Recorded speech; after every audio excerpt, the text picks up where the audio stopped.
आज हम सभी हरदेव जोशी राजकीय कन्या महाविद्यालय में एक महत्वपूर्ण विषय पर चर्चा आयोजित कर रहे हैं। वह महत्वपूर्ण विषय यह है कि दहेज प्रताड़ना के कारण बेंगलुरु में एक एआई इंजीनियर अतुल सुभाष ने आत्महत्या कर ली और उस आत्महत्या करने के पहले उसने 1 घंटे का लगभग वीडियो बनाया है। अब हमारी महती जिम्मेवारी बनती है कि इस महत्वपूर्ण विषय को विद्यार्थियों के साथ चर्चा करके उन्हें भी सजग करें, सावधान करें और समाज को एक संदेश दें। ऐसी महती सभा में समाज शास्त्र के सहायक आचार्य डॉक्टर विजय सिंह सर एवं प्रिय विद्यार्थियों, आज जीवन एक अजीब मोड़ पर खड़ा है। एक आंकड़े से मैं अपनी बात शुरू करूं। एनसीआरबी के आंकड़े के अनुसार 2021 में 81,000 विवाहित लोगों ने आत्महत्या की। 81,000 और उसमें से 35% से अधिक लोगों ने दहेज प्रताड़ना अधिनियम, घरेलू पारिवारिक विवाद के कारण आत्महत्या की। हम सभी परिवार में रहते हैं। अब ऐसे में हमें यह सोचना है कि हमारा परिवार की नींव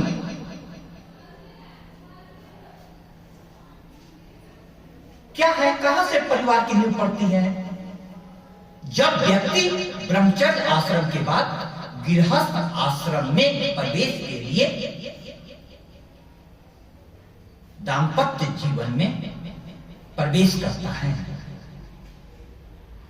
आप सभी को मालूम होगा कि भारतीय संस्कृति में पूरे जीवन में 16 संस्कार बताए गए हैं। भारतीय ज्ञान परंपरा केंद्र की स्थापना इसीलिए की गई है कि हम किसी भी विषय को इस परिप्रेक्ष्य में देखें कि भारतीय संस्कृति इस संबंध में क्या सोच रखती है। हमारी शिक्षा जगत पर, हमारी जीवन शैली पर पश्चिम की संस्कृति का बहुत ज्यादा प्रभाव हो गया है। आजकल समाज में शादियां बहुत ज्यादा टूट रही हैं और घरेलू हिंसा के मामले अदालतों में बहुत ज्यादा बढ़ गए हैं।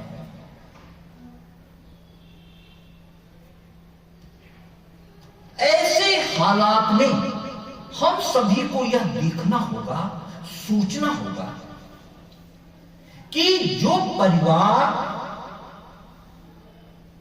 भारतीय संस्कृति का पूरे विश्व के लिए एक आदर्श प्रस्तुत करता था, वह आज परिवार इस हालात तक कैसे पहुंच गया कि इतने लोग आत्महत्या को मजबूर हो रहे हैं। इस बात पर सोचना होगा। समाज को और सभी लोगों को इस बात पर गंभीरता से मंथन करना होगा। 1 घंटे के वीडियो में अतुल सुभाष ने जो बातें कही हैं, सबको सुनने के बाद रात को मेरे को नींद नहीं आई। अब हमें यह जानना है सबसे पहले विद्यार्थियों को कि उन्होंने क्या क्या बातें कही। सुसाइड करने के पहले कोई भी किसी भी जीव का सबसे प्रिय प्राण होता है। क्या होता है? प्राण। हर स्थिति में हर जीव अपनी जान बचाना चाहता है। और अभी तक आत्महत्या के बारे में कहा जाता था कि क्षणिक भावावेश में प्रायः आत्महत्याएं होती हैं।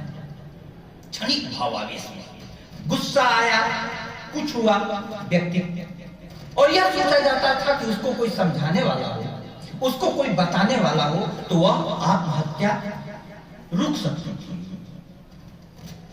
लेकिन 1 घंटे का वीडियो, उसके पहले महीनों की तैयारी। अब हमें सोचना है कि इतना सोच करके भी आत्महत्या हो सकता है क्या? अब इसके मूल कारण में हम जाएं तो विश्व युद्धों के समय में सार्त्र और कामू जैसे फिलोसोफर्स के प्रभाव के कारण एक दर्शन आया, अस्तित्ववादी दर्शन। अस्तित्ववादी दर्शन के प्रभाव में हजारों लोगों ने जीवन को निरर्थक मानकर कि जीवन का कोई सार नहीं है, जब कोई सार नहीं है तो कैसे भी जीवन जियो और कभी भी खत्म कर दो। ऐसा हुआ कि एक व्यक्ति ने दूसरे व्यक्ति को नदी के किनारे खड़े बैठे हुए कई लोगों को गोली मारी। उससे पूछा गया कि तुमने क्यों मारा? तो उसने कहा कि बस मेरे को मन किया, मजा आया, मैंने मार दिया। आखिर जीवन में सार क्या है? ऐसे भी तो तुम लोग बम गिरा देते हो, कहीं पर लोग बैठे हुए हैं, वहीं पर खत्म हो जाते हैं। युद्ध में करोड़ों व्यक्ति मारे गए, उसके कारण ऐसा लगा कि जीवन का कोई सार ही नहीं है, जीवन का कोई गंतव्य नहीं है। मंजिल मंजिल करती दुनिया, मंजिल है कोई शय नहीं। जिसको देखा, चलते देखा, पहुंचा तो कोई है नहीं। इस जीवन का तो कोई सार ही नहीं है। हिरोशिमा नागासाकी पर आपने बम गिराया, 1.5 लाख व्यक्ति सेकंडों में मर गए। तो ऐसी स्थिति में मरने और मारने का चलन बहुत तेजी से चला। लेकिन पश्चिम की दृष्टि के उलट भारतीय संस्कृति की दृष्टि यह है कि महाभारत की एक लाइन है, नहीं मानुषात् श्रेष्ठतरम ही किंचित्, मनुष्य से श्रेष्ठतर और कुछ नहीं। मनुष्य परमात्मा की सबसे अद्भुत कृति है और उसको जो जीवन मिला है, पहले तो करोड़ों योनियों में घूमने के बाद मनुष्य जीवन सौभाग्य से मिलता है। और वह मनुष्य जीवन जो सौभाग्य से मिलता है, वह किस लिए? हमारी संस्कृति सोचती है कि मानव में एक अंतर्निहित पूर्णता है। अंतर्निहित पूर्णता क्यों? तुम एक परमात्मा के अंश हो। तुम्हारी आत्मा जो है परमात्मा का अंश है। माता पिता के मिलन से सिर्फ शरीर बनने की स्थिति सामने में होती है, उसमें आत्मा प्रवेश करती है। अब वो आत्मा आई है यहां पर, परमात्मा का अंश है, परमात्मा के सारे गुण लेकर। अब परमात्मा में जो गुण है, सर्वशक्तिमान, सर्वज्ञ, सर्वव्यापी, वो आत्मा में भी कहीं ना कहीं होने चाहिए। शिक्षा का काम है कि आत्मा को जानने वाली शिक्षा प्रदान करें। इसलिए हमारी शिक्षा आध्यात्मिक शिक्षा। ज्यों ही शिक्षा ने अपने आप को सिर्फ व्यवसाय से जोड़ा, सिर्फ कौशल विकास से जोड़ा, सिर्फ नौकरी से जोड़ा, तो पूरा परिभाषा बदल गया जीवन का, शिक्षा का। हमारे यहां शिक्षा क्या कहती है? सा विद्या या विमुक्तये। विद्या का है जो मुक्ति पढ़ना है, मुक्ति पढ़ना। और आज शिक्षा क्या हो गई है? सा शिक्षा या नियुक्तये। विद्या वही है जो नियुक्ति प्रदान करे, नौकरी दे, तब तो ठीक है। अब इसके कारण क्या हो गया कि इतना ज्यादा अर्थ प्रधान समाज हो गया, परिवेश हो गया कि आजकल देखो लोग नौकरी के लिए पेपर लीक कर देते हैं, दूसरे को डमी में विद्यार्थी को बिठा देते हैं, किसी भी कीमत पर नौकरी चाहिए, पैसा कहीं से भी आए, भ्रष्टाचार देखो। अतुल सुभाष ने जज पर जो पारिवारिक विवाद का केस देख रही थी, निर्णय देने वाली थी, उन पर आरोप लगाया कि उन्होंने पैसे मांगे, भ्रष्टाचार हुआ। तो यह नौजवान, यह भारत का होनहार भविष्य ऐसी परिस्थितियों में अपनी पत्नी से, अपनी सास से, अपने साले से परेशान होकर, उसका एक छोटा बच्चा था, उसके प्रेम में इतना था कि लोग इसको एटीएम के रूप में ससुराल वाले भुना रहे थे। उसने कहा कि बहुत दुखित होकर के मैं यह दुनिया छोड़ रहा हूं, बस चाहता हूं कि मेरा बच्चा मेरे माँ बाप के पास आ जाए, क्योंकि वे लोग मूल्यों की जिंदगी नहीं जीते हैं, इसीलिए वे क्या मूल्य देंगे हमारे बच्चे को। उसको भी मरते समय किसकी चिंता हुई? मूल्य की।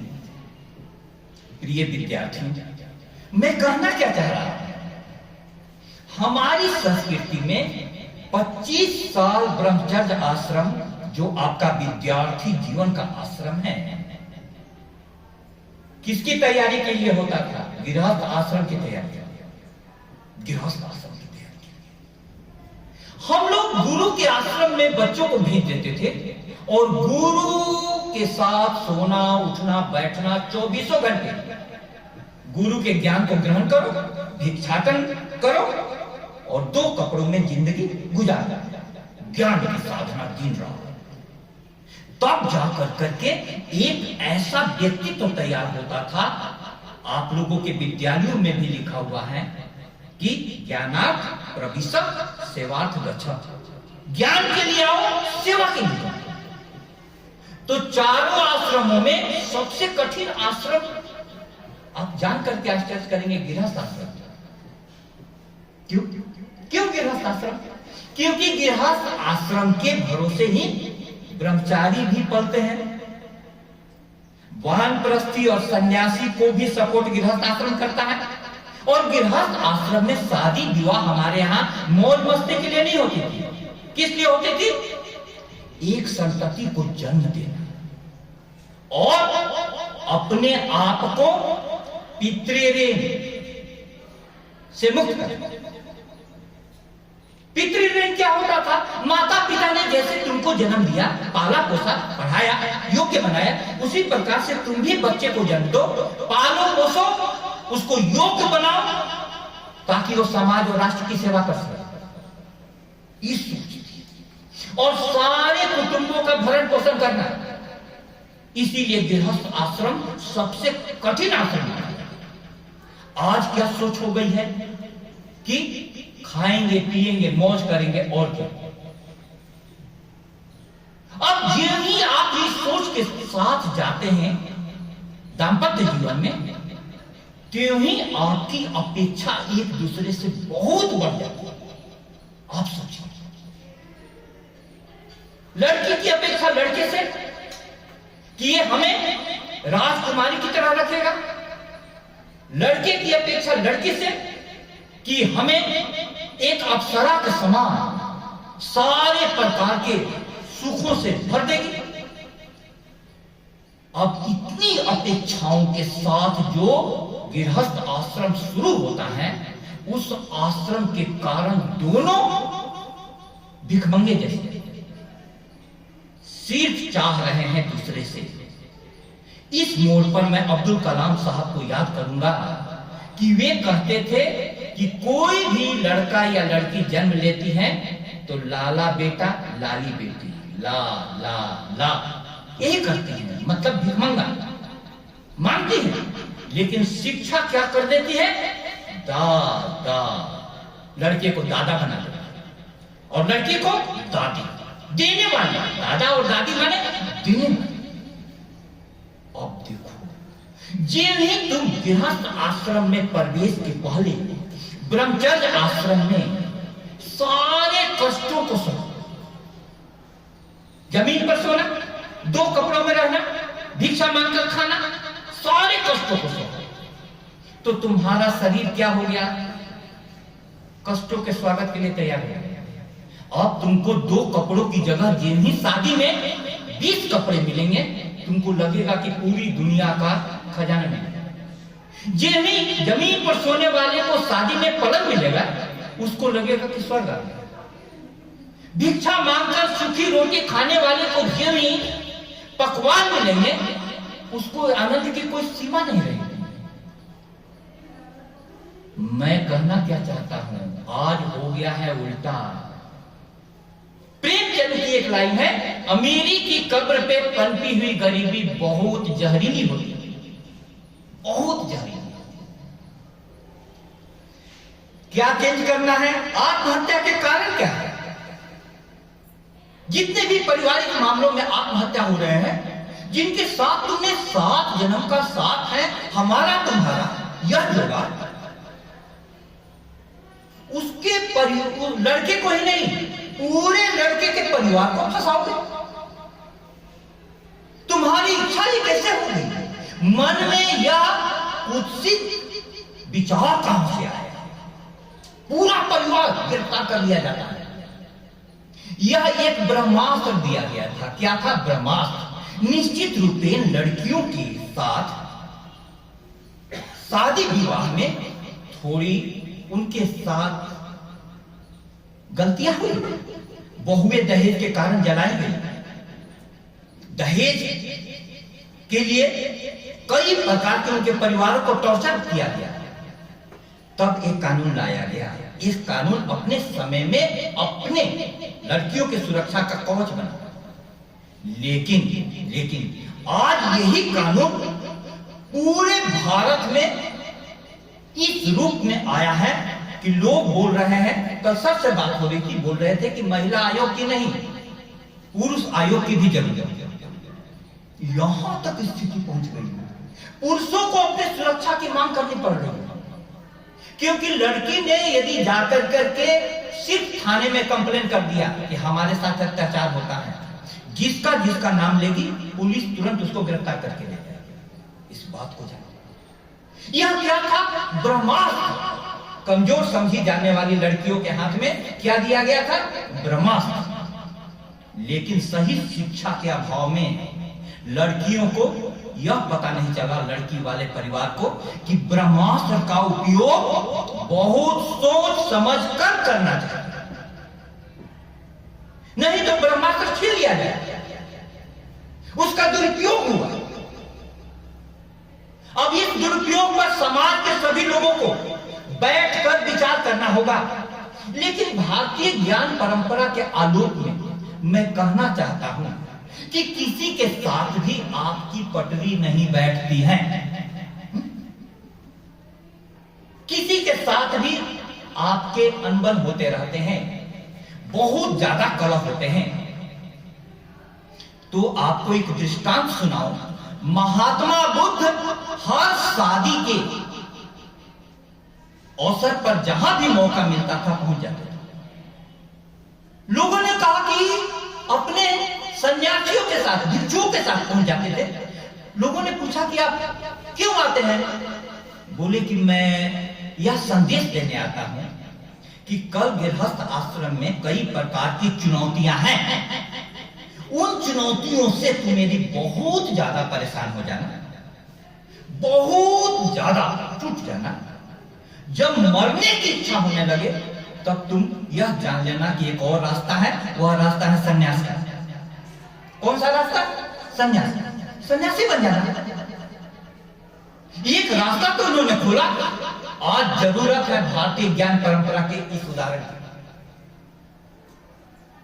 क्या मैं पूछता हूं, अतुल सुभाष के लिए यही एक रास्ता था, मरना ही, छोड़ करके सन्यासी बन जाता, इससे दूर भी तो जा सकता था। आत्महत्या, और एक बात जान लो, भारतीय संस्कृति कहती है आत्मा की तो हत्या हो ही नहीं सकती। क्यों? नैनम छिन्नन्ति शास्त्राणि नैनम दहति च पावक न चैनम क्लेद्यन्त्यापो न शोष्यति मारुता। गीता में भगवान श्री कृष्ण ने कहा है, न तो शस्त्र से काट सकते हैं, न जल गीला कर सकता है, न वायु सुखा सकती है, न अग्नि जला सकती है। तो आत्महत्या जिसको हम कहते हैं, किसकी हत्या होती है? देह की। किसकी हत्या होती है? देह।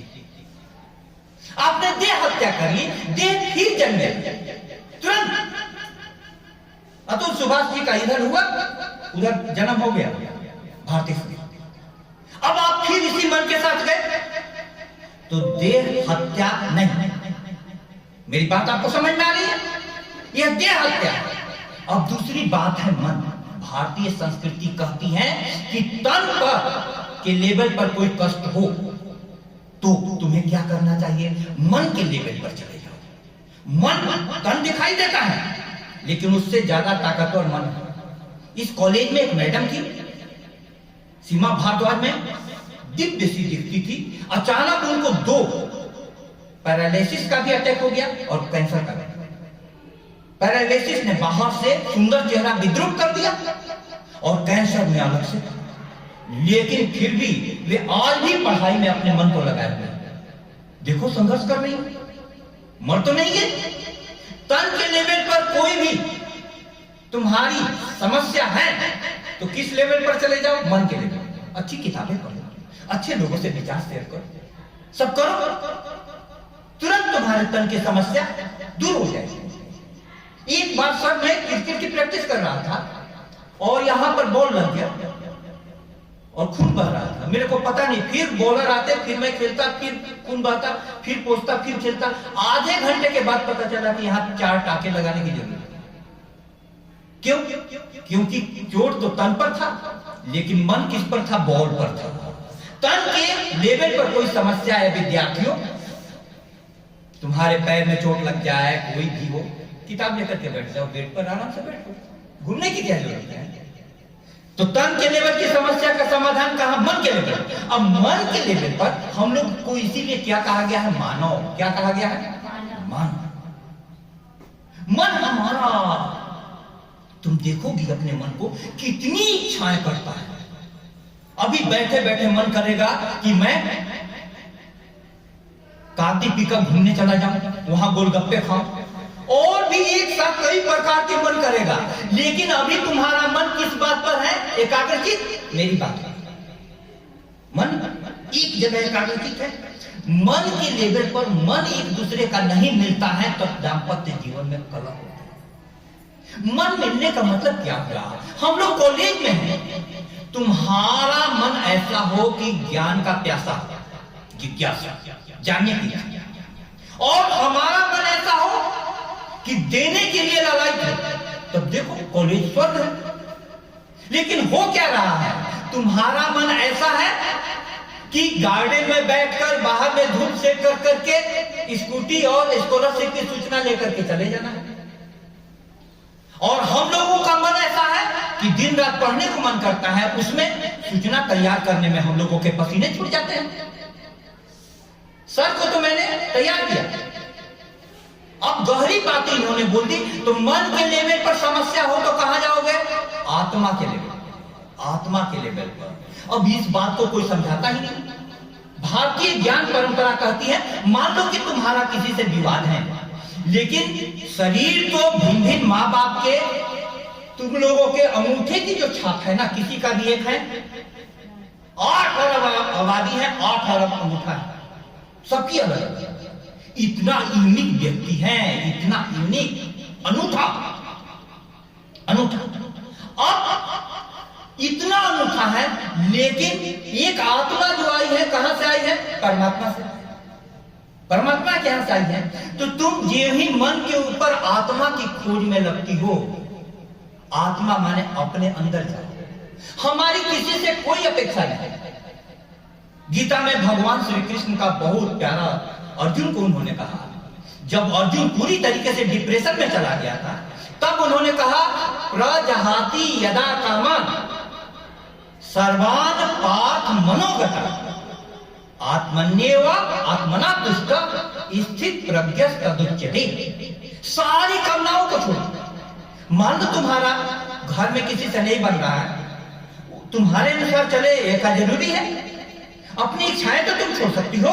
तुम लोग, हम लोग सबके, तुम लोगों का बैकग्राउंड बहुत गरीब परिवार है, तो गरीब परिवार का है तो क्या जरूरी है कि हम महंगे कपड़े की इच्छा को आने दें? कोई जरूरी है? और किताबें सस्ती हैं, किताबें खरीदो।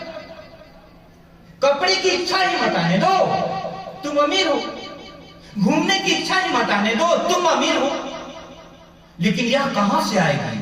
जब आप अपने आत्मा की ओर जाइएगा।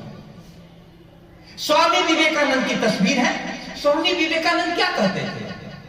शिक्षा की उनकी परिभाषा थी कि अंतर्निहित पूर्णता, तुम में सब कुछ है, ज्ञान का खजाना यहां छुपा हुआ है, लेकिन तुम उस पर ध्यान तो लगाओ। उनका बहुत प्यारा लाइन है कि एक महात्मा बुद्ध मनुष्य की सर्वोत्तम ऊंचाई है और एक छोटा सा जीव अमीबा, दोनों में अंतर क्या है? अंतर सिर्फ इतना है कि अमीबा पर अज्ञान की परतें पड़ी हुई हैं, कई परतें हैं, और महात्मा बुद्ध ने अज्ञान की सारी परतें हटा दी। कैसे हटी? अपनी। इसीलिए वो कहते थे कि विश्वास विश्वास विश्वास, अपने आप में विश्वास, फिर ईश्वर में। तुम यदि करोड़ों देवी देवताओं की पूजा करते हो किंतु अपने आप में विश्वास नहीं करते तो तुम्हारी मुक्ति नहीं हो सकती। ये शिक्षा देती है भारतीय ज्ञान परंपरा। अब आप सोचो, यदि आप अपने अंदर में ज्ञान की साधना करते हैं, ध्यान करते हैं, दूसरे से अपेक्षा नहीं रखते हैं, तो उस अपेक्षा के कारण आपकी बहुत सारी समस्याओं का समाधान हो जाता है। इसलिए प्यारे विद्यार्थियों, मैं आपसे कहना चाहता हूं कि भावी जीवन में आप गृहस्थ आश्रम में प्रवेश करेंगे और गृहस्थ आश्रम में प्रवेश के दौरान आपको यह जानना है कि यह आश्रम त्याग का है, तपस्या का है, कर्तव्य निर्वहन का आश्रम है। किसी ने पूछा कि जीवन क्या है, तो हमारी संस्कृति का ऋषि कहता है कि जीवन एक यज्ञ है, लेकिन सिर्फ उनके लिए जो इस यज्ञ में अपनी आहुति देने को तैयार है। अपनी आहुति आप देखो, तो हम लोगों ने जीवन को क्या माना है? पंच महायज्ञ। किस लिए जीवन लिया है? 3 ऋणों से मुक्ति के लिए जीवन लिया। लेकिन तुमने जीवन की परिभाषा कर ली मौज मस्ती की। इसलिए कितनी भी कष्टें, भारतीय ऋषियों ने कितनी कठिन तपस्या की। पंचाग्नि तप होता था गर्मी के दिनों में, चारों तरफ से आग जलाकर सामने में सूर्य पर ध्यान करो, इससे ज्यादा कष्ट क्या होगा? लेकिन पंचाग्नि तप हम लोग करते थे। स्वतंत्रता संग्राम में सुभाष चंद्र बोस जी, नेताजी सुभाष चंद्र बोस, आईसीएस की नौकरी उन्होंने छोड़ दी, मातृभूमि की सेवा के लिए कितना कष्ट सहा। उन्होंने तो आत्महत्या नहीं की। क्यों? क्योंकि उनको अपनी आत्मा का ज्ञान था। इसीलिए प्यारे विद्यार्थियों, मैं आपसे कहना चाहता हूं कि दहेज प्रताड़ना अधिनियम का जो स्वरूप सामने में आया है, इसके ऊपर आप सोचिए और अपने दायित्वों और कर्तव्यों के भी बारे में सोचिए, ताकि आगे यह मिला हुआ ब्रह्मास्त्र का दुरुपयोग नहीं किया जा सके। इस बात को कहते हुए मैं अपनी वाणी को विराम दे रहा हूं कि आदमी की हयात कुछ भी नहीं, बात यह है कि बात कुछ भी नहीं। तूने सब कुछ दिया है इंसान को, फिर भी इंसान की जात कुछ भी नहीं। परमात्मा ने सब कुछ दिया है, लेकिन हमें मालूम हो तब तो। तो आप सभी अपने अंतर्निहित शक्तियों पर ध्यान दें और जिम्मेदारी की भावना के साथ कहीं भी जाएं। बहुत बहुत धन्यवाद।